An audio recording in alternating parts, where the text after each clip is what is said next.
So hello जी, एक बार फिर से आपके लिए लेके आ चुके हैं आरएससीटी क्वेश्चन का भंडारा। और ये प्लेट नंबर 30 है। इससे पहले हमने 29 पार्ट अपलोड कर दिए हैं।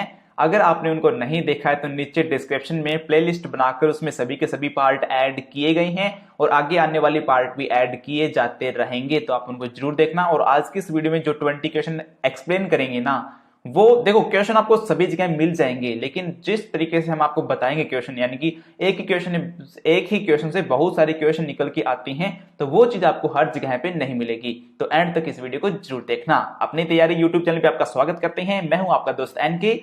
चलिए फिर क्वेश्चन नंबर 1 को पढ़ लेते हैं।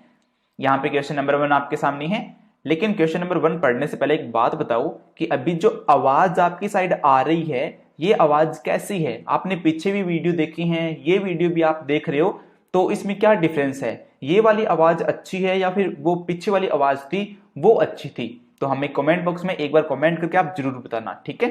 करोगे ना कमेंट? हाँ ठीक है। तो इसका क्वेश्चन नंबर 1 है, एक छात्र रेगिस्तान का उपयोग करके विश्वविद्यालय को अपनी ऑनलाइन शुल्क जमा कर सकता है। मतलब कि एक स्टूडेंट है, वो विश्वविद्यालय यानी कि यूनिवर्सिटी को अपनी ऑनलाइन फीस जमा करना चाहता है, तो किसके माध्यम से कर सकता है? आधार कार्ड से, भामाशाह कार्ड से, ई मित्रा, ration card.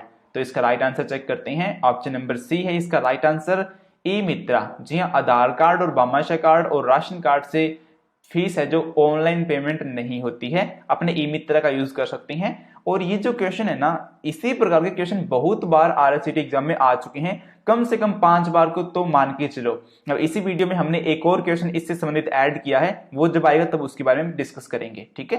Next question number 2, निम्नलिखित में से पीओएस और यूपीआई के सही पूर्ण रूप का चयन करें। मतलब कि यहाँ पे पीओएस का फुल फॉर्म और यूपीआई का फुल फॉर्म पूछा गया है। सो इसका राइट आंसर चेकआउट करते हैं। ऑप्शन नंबर सी इसका राइट आंसर है। पीओएस एक डिवाइस होती है जिसमें कार्ड स्वाइप करके अपने मतलब की पेमेंट कर सकती हैं। इसका फुल फॉर्म होता है पॉइंट ऑफ सेल। और यूपीआई यूनिफाइड पेमेंट इंटरफेस, ये होता है सी ऑप्शन, ठीक है? तो इसका सी आंसर राइट है। नेक्स्ट क्वेश्चन नंबर 3, रेगिस्तान आमतौर पर 3 अंकों वाला सुरक्षा कोड होता है जो क्रेडिट कार्ड के पीछे प्रिंट होता है। क्रेडिट कार्ड की बात यहाँ पे हो रही है, तो क्रेडिट कार्ड के पीछे 3 अंकों का कोई कोड होता है, तो उसे किस नाम से जानते हैं? ओटीपी, कार्ड नंबर, समाप्ति तिथि, सीवीवी। तो इसका right answer option number D है, सीवीवी। और सीवीवी की फुल फॉर्म क्या होती है? Card verification value. इसकी फुल फॉर्म भी एग्जाम में आ सकती है, तो ये भी यहाँ पे आपको बता दी है। And OTP one time password होता है। ओटीपी तो होता ही नहीं है ना कार्ड के ऊपर, तो जैसे कि यहाँ इसने बताया कि जो क्रेडिट कार्ड के पीछे प्रिंट होता है, तो ओटीपी तो प्रिंट होता नहीं, वो तो मोबाइल पे आती है। कार्ड नंबर, कार्ड के जो नंबर वो तो फ्रंट में होते हैं, वो तो पीछे होते ही नहीं, और वो 3 अंक के थोड़ी होते हैं वो समाप्ति तिथि, ये भी फ्रंट जो अपने कार्ड होता है उसके फ्रंट में होता है, ना कि बैक साइड में। तो यहाँ पे सीवीवी नंबर होता है इसके कार्ड के बैक में, जो कि 3 अंकों का होता है। ओके, चलिए अभी नेक्स्ट क्वेश्चन नंबर 3 पे चलते हैं, सॉरी 4 पे चलते हैं। निम्नलिखित में से कौन सा ऑप्टिकल डिस्क की श्रेणी में आता है? सबसे उपयुक्त विकल्प चुनें। ऑप्टिकल डिस्क कौन सी होती है? अगर ये आपको पता है तो इस क्वेश्चन का आंसर आप आसानी से दे सकते हैं। सो इसके ऑप्शन चेकआउट करते हैं। CDR, ऑप्शन बी है CDRW, option C DVD, option D उपरोक्त सभी। इसका राइट आंसर क्या होगा? वैसे आप भी ना अपने आंसर चेक करना कि आपके कितने आंसर सही हो रहे हैं। मतलब कि जिन क्वेश्चन यानी कि जिन स्टूडेंट्स के 18 से 20 क्वेश्चन सही होते हैं वो टॉप करेंगे आरएससीटी को, और जिनके 10 क्वेश्चन सही होते हैं वो पास होंगे, ठीक है? सो चेकआउट करना, लास्ट में अपना जो भी रिजल्ट है वो कमेंट बॉक्स में कमेंट कर देना, ठीक है? सो इसका राइट आंसर देखते हैं। ऑप्शन नंबर डी इसका राइट आंसर है। ऑप्टिकल डिस्क, ये CD DVD ऑप्टिकल डिस्क के अंतर्गत ही आती है, तो CDR CDRW ये भी इसी में ही होती है, ठीक है? सो इसमें कोई डाउट नहीं है। नेक्स्ट क्वेश्चन नंबर 5, यदि कोई ऐप या प्रोग्राम खोले जाते हैं तो आप विंडो 10 में खोले गए ऐप या प्रोग्राम के बीच स्विच करने के लिए किस पर क्लिक करेंगे? देखो यहाँ पे कुछ ज्यादा डीप नहीं पूछा गया है, इसने यही बोला है कि यदि कोई ऐप या प्रोग्राम खोले जाते हैं तो विंडो 10 में खोले गए ऐप या प्रोग्राम के बीच स्विच करने के लिए किस पर क्लिक करेंगे। ये स्विच का मतलब क्या होता है? स्विच ऑन ऑफ करने वाला नहीं, स्विच मतलब कि बदलना, ठीक है? तो इसका ऑप्शन देखते हैं। Cortana, Windows store, Microsoft Edge, task bar. तो इसका राइट आंसर होगा option number D, task bar यानी कि प्रोग्राम, बहुत सारे प्रोग्राम चला रखे हैं, उनके बीच में स्विच करना है, एक प्रोग्राम से दूसरे प्रोग्राम पे शिफ्ट होना है, तो आप टास्क बार पे क्लिक करके डायरेक्ट शिफ्ट हो सकते हो। ओके, नेक्स्ट क्वेश्चन नंबर 6, विश्वविद्यालय में छात्र के शुल्क को ऑनलाइन जमा करने के लिए कौन सा विकल्प सबसे उपयुक्त है? देखो मैंने क्या बताया था कि ऐसा प्रश्न हमने एक और ऐड किया है, तो पीछे हमने 1 नंबर क्वेश्चन पढ़ा था ना, वो और ये देखो दोनों सिमिलर है ना, कुछ भी अंतर नहीं है, बस क्वेश्चन को घुमा फिरा के दिया है। ऐसे ही प्रश्न आरआईसीटी एग्जाम में आते हैं, बस एक ही क्वेश्चन को घुमा फिरा के आपको दे देते हैं और फिर आप कंफ्यूज हो जाते हो कि हाँ ये ऐसा प्रश्न पढ़ा था, ऐसा पढ़ा था, ऐसा पढ़ा था। तो आपको कंफ्यूज नहीं होना है, प्रश्न को डीप तरीके से पढ़ो, समझो और आंसर करो। तो इसका राइट आंसर क्या होगा बताइए फिर? डेबिट कार्ड, आधार कार्ड, परिवार कार्ड या फिर राशन कार्ड? इसका राइट आंसर है ऑप्शन नंबर ए, डेबिट कार्ड। देखो क्वेश्चन सेम था, यहाँ पे उसकी लैंग्वेज चेंज कर दी गई है और इसका आंसर में बदल दिया गया। वहां पे ई मित्रा में पेमेंट हो रही थी और यहाँ पे डेबिट कार्ड में, क्योंकि वहां पे डेबिट कार्ड था नहीं ऑप्शन में, तो यहाँ पे डेबिट कार्ड है, लेकिन यहाँ पे ई मित्रा नहीं है। तो बस यानी कि क्वेश्चन को समझना है कि कैसा क्वेश्चन है, आराम से कर सकते हो आप। ठीक है, इतना डाउट मत रखा करो खुद पे, आप टॉप करोगे यार आप आरआईसीटी को, ये हमारा वादा है आपसे। नेक्स्ट क्वेश्चन नंबर 7, निम्नलिखित में से कौन सा एक ई गवर्नेंस एप्लीकेशन का प्रकार नहीं है? B2C, C2C, G2E, B2B? इसका राइट आंसर होगा ऑप्शन नंबर बी, C2C। देखो निम्न में से कौन सा ई गवर्नेंस एप्लीकेशन का प्रकार नहीं है? गवर्नमेंट क्या होती है? गवर्नमेंट यानी कि बिजनेस से हमें यानी कि हमारी तरफ कोई भी सामान बेचती है, मतलब कि सेवाएं देती है। तो यहाँ पे C2C का मतलब होता है कंज्यूमर टू कंज्यूमर या फिर सिटीजन टू सिटीजन। तो ये इसका आंसर गलत है, क्योंकि सेवाएं गवर्नमेंट की तरफ से आएंगी। एक जैसे कि मैं आपको थोड़ी सेवाएं दे सकता हूं, यानी कि जो राजस्थान सरकार जो सेवा देती है वो मैं आपको कैसे दे सकता हूं? मैं तो नहीं दे सकता, क्योंकि मैं खुद एक कंज्यूमर हूं या फिर सिटीजन हूं। तो यहाँ पे C2C नहीं होगा। ठीक है, इसका नेक्स्ट क्वेश्चन नंबर 8, एक्सेल में शॉर्ट ऑप्शन किस मेन्यू टैब में होती है? शॉर्ट किस लिए होता है? चलिए, टूल्स, डाटा, फॉर्मेट या फिर एडिट टैब या मेन्यू में कौन से में होता है? इसका राइट आंसर जानते हैं, ऑप्शन नंबर बी इसका राइट आंसर है, डाटा। जी हाँ, डाटा टैब के अंदर आप शॉर्ट ऑप्शन का यूज कर सकते हो। अब ये शॉर्ट होता किस लिए है? मतलब कि एक्सेल के अंदर आपने एक बहुत बड़ी एक लिस्ट बना रखी है, उसमें आपने शॉर्ट करना है कि जो मतलब कि असेंडिंग डिसेंडिंग कर सकते हो, जैसे कि पहले ए का नाम फिर बी का सी का, इस प्रकार से होते हैं ना, सेट करने होते हैं। जैसे कि पहले ए नाम वाले आएंगे, फिर बी नाम वाले, फिर सी नेम वाले, फिर डी, ऐसे करके जेड तक कंटिन्यू असेंडिंग के तौर पे करना होता है। तो इस प्रकार से सॉर्ट करना होता है। ठीक है, बाकी आप ट्राई करना एक्सेल के अंदर अगर फुर्सत मिले तो। नेक्स्ट क्वेश्चन नंबर 9, इनमें से कौन सा साइबर खतरा यानी कि साइबर थ्रेट नहीं है? Virus, trojan horse, e commerce, denial of services यानी कि डोज? इसका राइट आंसर है option number C, e commerce. जी हाँ, ई कॉमर्स साइबर खतरा थोड़ी है, वो वहां से तो अपने ई कॉमर्स के माध्यम से अपने ऑनलाइन सामान बेच सकते हैं, खरीद सकते हैं। और बाकी यहाँ पे डिनाइल ऑफ सर्विस यानी कि DOS के बारे में दिया गया है, तो ये तो एक प्रकार का अटैक होता है। देखो डोज दो होते हैं, एक तो ऑपरेटिंग सिस्टम होता है डिस्क ऑपरेटिंग सिस्टम DOS, ठीक है, और ये डिनाइल ऑफ सर्विसेज ये होता है डोज। ये भी डोज होता है, वो भी डोज होता है, और ये तो एक प्रकार का साइबर खतरा होता है, लेकिन डोज जो ऑपरेटिंग सिस्टम होता है वो साइबर खतरा नहीं होता है। ठीक है, वो तो ऑपरेटिंग सिस्टम होता है, तो कंफ्यूज मत हो ना। यानी कि डोज देखो DOS एक ही शब्द है, लेकिन उसका मतलब डिनाइल ऑफ सर्विसेज यानी कि एक अलग चीज है, और DOS डिस्क ऑपरेटिंग सिस्टम एक अलग चीज है। ठीक है, फुल फॉर्म के अंदर आप कंफ्यूज हो सकते हो, वैसे तो कंफ्यूज नहीं होगा, मेरे को पता है। नेक्स्ट क्वेश्चन नंबर 10, निम्नलिखित विकल्पों में से ईमेल पते का एक वैध उदाहरण चुनिए। यानी कि ईमेल पते का एक वैध उदाहरण चुनना है। तो यहाँ पे मैं आपको समझा दूंगा ना कि ईमेल के अंदर क्या क्या होता है, किस प्रकार से उसे पहचानते हैं, ताकि ईमेल से संबंधित अगर कुछ भी क्वेश्चन आता है ना तो आप उसे चुटकियों में सॉल्व कर दोगे। सो इसका राइट आंसर पहले चेक करते हैं। ऑप्शन नंबर सी इसका राइट आंसर है, यानी कि rscit@vmou.ac.in ये एक ईमेल का वैध उदाहरण है, मतलब कि ये सही उदाहरण है। ठीक है, अब देखो ईमेल के अंदर हमें पहचानना कैसे है कि ये ईमेल सही है या गलत है। सबसे फर्स्ट बात, ईमेल में कभी ना स्पेस नहीं होता। ठीक है, जैसे कि इनमें देखो आप किसी में भी स्पेस नहीं है, तो मतलब कि ईमेल के अंदर जो जैसे कि RSCIT के बाद में यहाँ पे स्पेस दे दिया होता, स्पेस होता ही नहीं है ईमेल के एड्रेस के अंदर। ठीक है, यानी कि ईमेल एड्रेस के अंदर स्पेस नहीं होता, एक बात तो आपको ये ध्यान रखनी है। उसके बाद में ये जो डॉट दिया गया है, ईमेल के अंदर 2 डॉट एक साथ नहीं होते, ये बात आपने ध्यान रखनी है। देखो इसमें अलग अलग है, एक यहाँ पे एक यहाँ पे, लेकिन दो एक साथ नहीं होंगे। ये 2 नंबर बात आपने ध्यान रखनी ईमेल पते को जब भी ऐसा क्वेश्चन आए तब। और इसके अलावा @ इसे बोलते हैं @ तो ये है, ये सिंबल है @ का, ये हमेशा ईमेल एड्रेस में होगा ही होगा।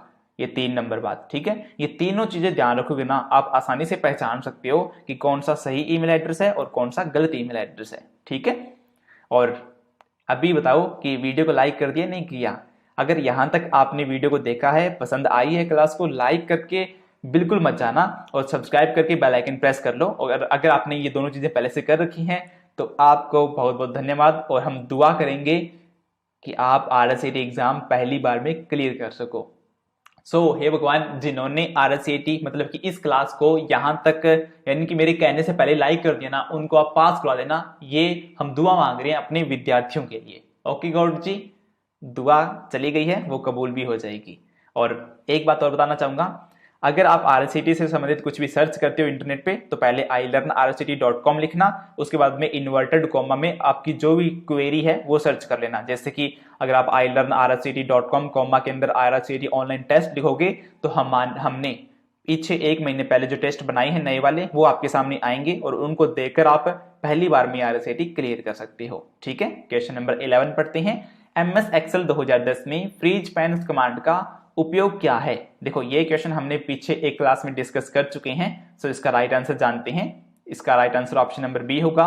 रो और कॉलम शीट्स को स्थिर रखने के लिए ताकि वे वर्कशीट को स्क्रॉल करते समय स्क्रॉल न हो। तो इस क्वेश्चन को यहाँ पे रखने का मेन मकसद ये था कि क्वेश्चन ना थोड़े से चेंज होके आते हैं ताकि आपको पता चलता रहे कि हाँ क्वेश्चन किस किस प्रकार से चेंज होती हैं। जैसे कि इस वीडियो के अंदर हमने 2 क्वेश्चन के बारे में डिस्कस किया कि क्वेश्चन किस प्रकार से चेंज होते हैं। एक तो 1 नंबर और एक आई थिंक 6 नंबर 2 क्वेश्चन थे और एक ये क्वेश्चन है, ठीक है। फ्रीज पेंस कमांड होती है, रिव्यू के अंदर होती है MS एक्सेल में, आप खुद भी ट्राई कर सकते हो।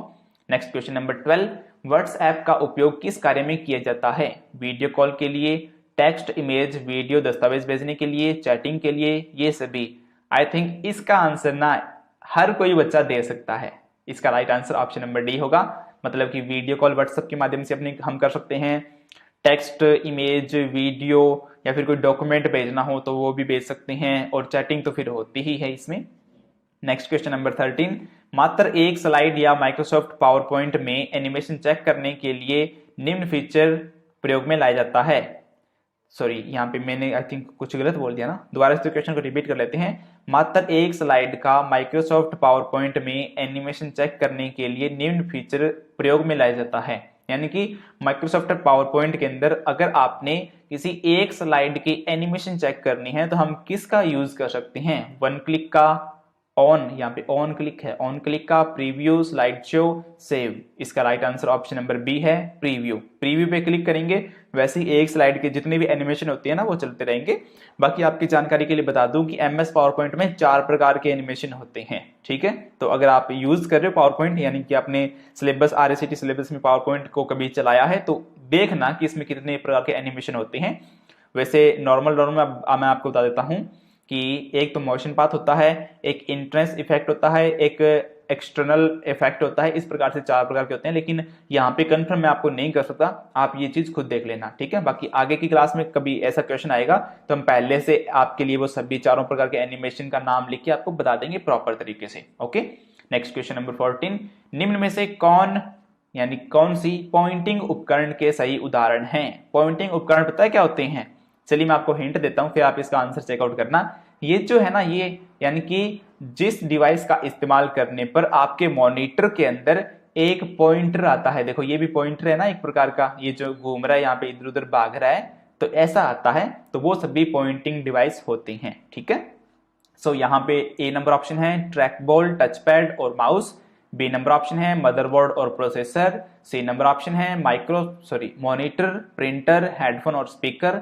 डी नंबर ऑप्शन है हार्ड डिस्क ड्राइव और पेन ड्राइव। इसका राइट आंसर होगा ऑप्शन नंबर ए, ट्रैक बॉल, टच पैड और माउस।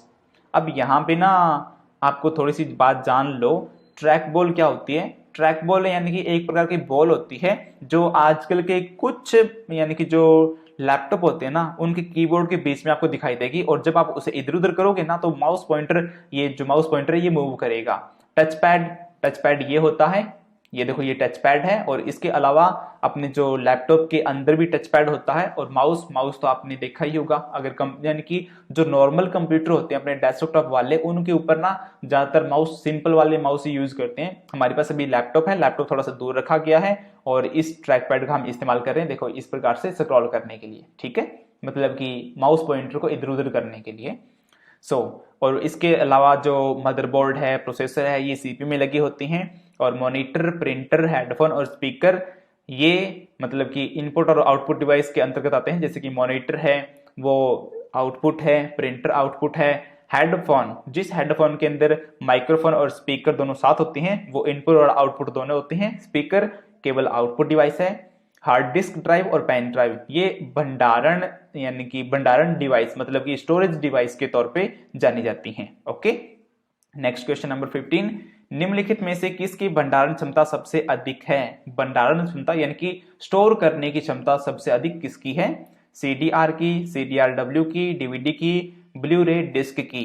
इसका right answer option number D है, ब्लू रे डिस्क। इसकी भंडारण क्षमता सबसे अधिक होती है।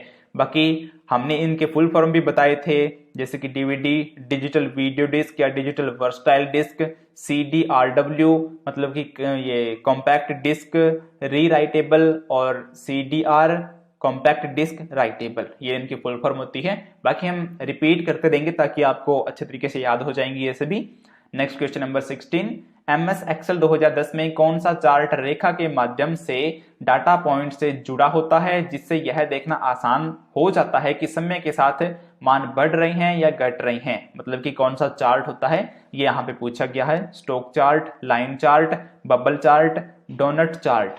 इसका राइट आंसर होगा option number B, line chart. देखो लाइन चार्ट में ना जैसे कि ये माउस पॉइंटर की तरफ ध्यान दो आप, तो जैसे कि यहाँ पे जैसे कि ये 2010 के अंदर यहाँ पे था, फिर 2020 में यहाँ पे चला गया, फिर 2021 में यहाँ पे आ गया, इस प्रकार से एक लाइन के तौर पे डेटा दिखाया गया होता है, तो वो होती है line chart. Okay, next question number 17, यदि अटैचमेंट फाइल 25 MB से अधिक आकार की है और आप जीमेल का उपयोग करके ईमेल के साथ एक ही अटैचमेंट फाइल भेजना चाहते हैं तब क्या होगा? ठीक है, मतलब कि ये 25 MB से अधिक आकार की फाइल है, अटैचमेंट फाइल जो आप ईमेल के साथ भेज रहे हो, तो उसमें क्या होगा? ऑप्शन ए है आप गूगल ड्राइव लिंक का उपयोग कर सकते हैं। ऑप्शन बी आप फाइल को BCC में संलग्न कर सकते हैं, BCC मतलब ब्लाइंड कार्बन कॉपी में। ऑप्शन सी आप मोजिला फायरफॉक्स के बजाय गूगल क्रोम का उपयोग कर सकते हैं, मतलब कि यहाँ पे ब्राउजर की बात हो रही है कि ब्राउजर चेंज कर सकते हैं। ऑप्शन डी आप अटैचमेंट के साथ मेल नहीं भेज सकते। सो इसका राइट आंसर है ऑप्शन नंबर ए, आप गूगल ड्राइव लिंक का उपयोग कर सकते हैं। मतलब कि आप उस फाइल को 25 MB से अधिक की फाइल है ना, तो आप उसे अपने गूगल ड्राइव में अपलोड करेंगे, फिर उसका लिंक है वो अपनी ईमेल के अंदर डाल के और भेज सकते हैं। सो इसमें ना वैसे आपको बता दूं कि गूगल ड्राइव जो फीचर होता है ये हमारी ईमेल आईडी के अंदर ही होता है। अगर आपने ईमेल आईडी बनाई हुई ना अपनी, तो आपको ना इसमें ऑलमोस्ट 15 GB का डेटा ना गूगल फ्री देता है यूज करने के लिए, कि आप 15 GB तक अपना क्लाउड स्टोरेज यानी गूगल ड्राइव में कर सकते हो। तो 15 GB बहुत होता है, थोड़ा नहीं होता। तो आप कितनी फाइलें भेज सकते हो? अनगिनत फाइलें भेज सकते हो, है ना, 15 GB तक। मैंने की होता तो लिमिटेड है, लेकिन एक आम इंसान के तौर पे बात की जाए तो 15 GB बहुत बड़ा स्पेस है। हालांकि आज तक भी मैंने ना ऑलमोस्ट उसका 20% ही यूज किया है, तो आप तो फिर उसका बहुत कम ही यूज कर पाओगे। सो इसका राइट आंसर आपको पता चल गया ना, ऑप्शन नंबर ए है, यानी गूगल ड्राइव से लिंक करके आप उस फाइल को भेज सकते हो जो 25 MB से अधिक की है। नेक्स्ट क्वेश्चन नंबर 18, रिक्किस्तान मोबाइल ऑपरेटिंग सिस्टम का उदाहरण है विंडोज 98 और Android operating system, Mint Windows operating, MS Word 2010। इसका राइट आंसर होगा option number B, Android operating system. जी हाँ, ये मोबाइल ऑपरेटिंग सिस्टम का उदाहरण है। ये क्वेश्चन भी ना अलग अलग प्रकार से काफी बार एग्जाम में पूछा जा चुका है, लेकिन ऑप्शन चेंज कर देते हैं, तो वहां पे आपको ध्यान रखना होगा। ठीक है, next question number 19, MS excel 2010 में यदि आप केवल उन पंक्तियों को प्रदर्शित करना चाहते हैं जिनमें उन छात्रों का डाटा होता है जिन्होंने एक विषय में 70 से अधिक अंक हासिल किए हैं, फिर आप रिक्किस्तान का उपयोग करेंगे। मतलब कि किसका उपयोग हम करेंगे? फिल्टरिंग, फ्रीजिंग पैन्स और मेलमर्ज लीजेंड। इसका right answer option number A है, फिल्टरिंग। हाँ, फिल्टर लगा सकते हो, और फिल्टर की शॉर्टकट कौन सी क्या होती है? आई थिंक Ctrl+Shift+L होती है। अगर ये सही है तो नीचे कमेंट बॉक्स में कमेंट करके मुझे बताना। Next question number 20, QR code क्या है? QR का अर्थ क्विक रिस्पॉन्स होता है। यह एक बारकोड का द्विआयामी संस्करण है। Quick resource ratio, quick receiver, quick report. इसका right answer option number A है। QR का अर्थ क्विक रिस्पॉन्स होता है, मतलब कि क्विक रिस्पॉन्स कोड, और यह बारकोड का द्विआयामी संस्करण है। द्विआयामी यानी कि बारकोड के अंदर सीधी सीधी लाइनें होती हैं, लेकिन जो QR कोड होता है उसमें सीधी और ऐसी ऐसी लाइनों को मिला के ये बनता है। ठीक है, इसी के साथ आज की क्लास खत्म होती है। अगर आपने ब्लॉगिंग चैनल को अभी तक नहीं देखा है तो नीचे डिस्क्रिप्शन में लिंक है, एक बार जरूर आइएगा। बाकी इस वीडियो को लाइक करना है, अभी तक नहीं किया तो अभी कर दो, टाइम दे रहा हूं। और कमेंट करो कि ये वीडियो कैसा लगा। आप इस वीडियो को अपने सभी दोस्तों को शेयर करना जो RSCT कर रहे हैं। टेलीग्राम को जरूर ज्वाइन करो PDF प्राप्त करने के लिए। एंड बाकी सोशल मीडिया के लिंक में नीचे डिस्क्रिप्शन में दिए गए हैं। अभी तक सब्सक्राइब नहीं किया है अपनी तैयारी YouTube चैनल को तो सब्सक्राइब कर लो, क्योंकि ऐसी स्टडी आपको YouTube पे कहीं नहीं मिलने वाली है। मिलते हैं नेक्स्ट वीडियो में, तब तक के लिए अपनी तैयारी फुल तैयारी। Good bye, Tata.